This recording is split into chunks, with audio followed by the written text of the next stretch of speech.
para madala! Hayop ka, Emil! Hayop ka! Hayop! Talagang hayop ako! Basta't niloloko, tinuturot! Emil! Emil! Magmula nung nakisama ko sa'yo, walang ibang lalaking pumasok sa pagitan ng mga hita ko. Ikaw lang! Ikaw lang! Ha? Abay, to't nagpapapil malinis pa! Hello? Oh! Oh, sige, sige. Oh, papumunta ko dyan. Okay na. Mel, tama na yan. Tumawag ang sekretarya mo. Kailangan ka ron. Sir.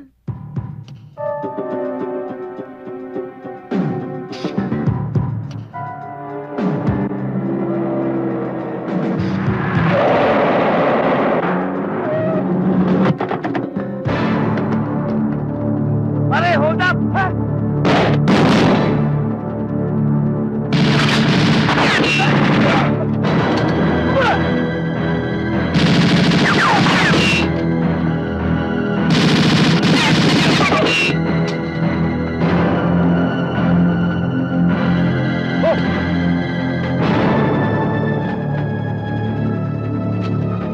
Bilisan nyo!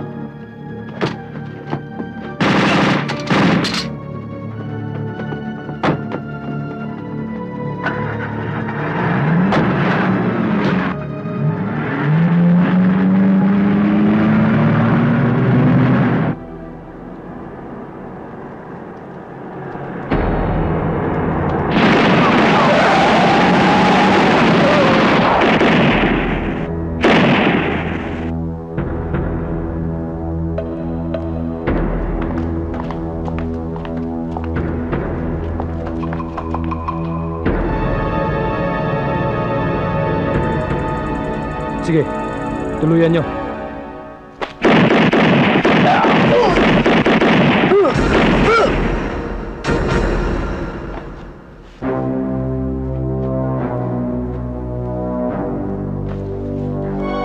Tama na.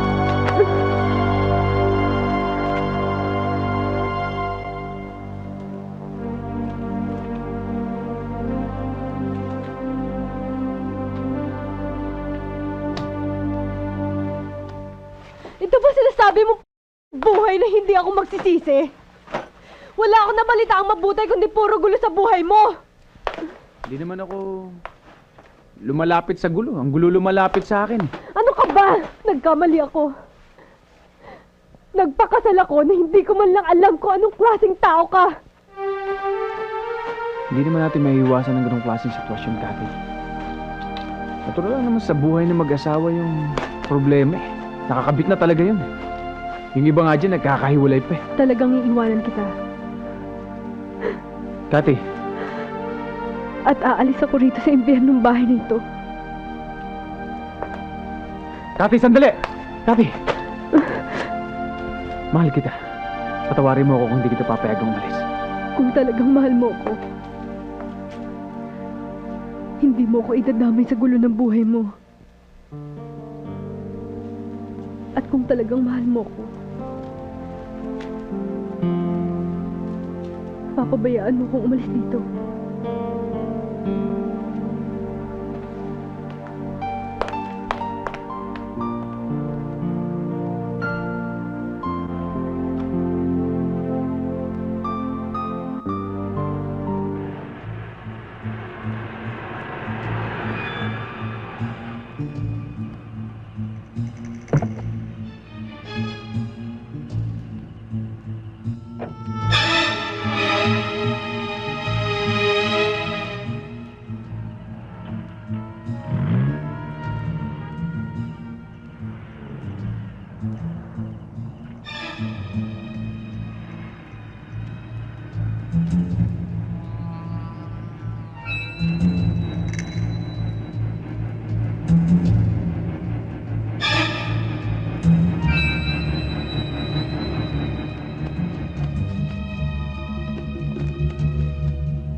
Ituloy mo.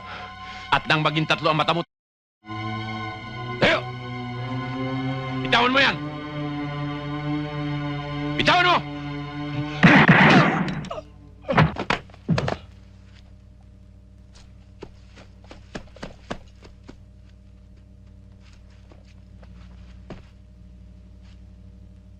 Ma'am? Ma'am? Nasaktan ba kayo?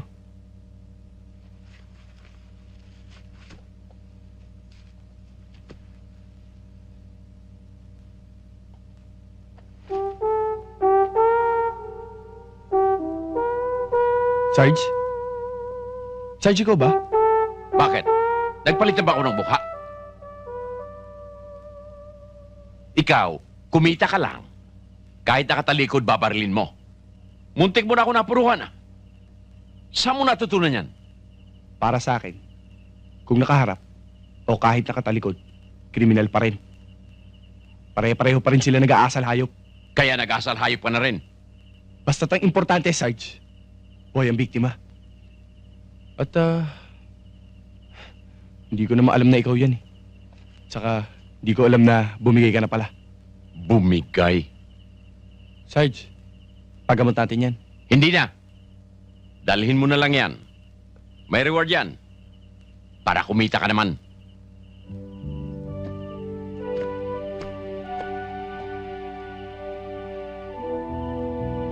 Sayang din to.